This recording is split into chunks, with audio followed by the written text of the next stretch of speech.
Kapag ang babae nagsimula ng di ka kulitin sa text, tawag at chat. Di na nagre-react sa mga nakikita sa wall mo or kahit may kasama ka.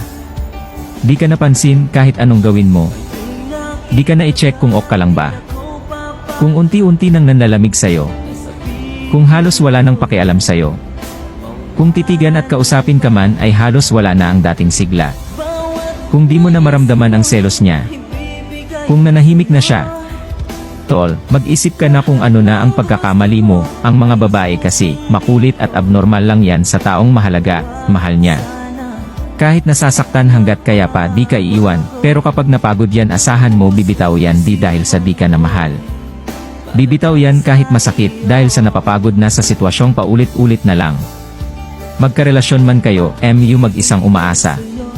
Or anuman, pahalagahan mo pa rin ang babae, dahil sa totoo lang di siya mapapalapit sa'yo kung hindi ka nag-insist na maging bahagi ng buhay niya.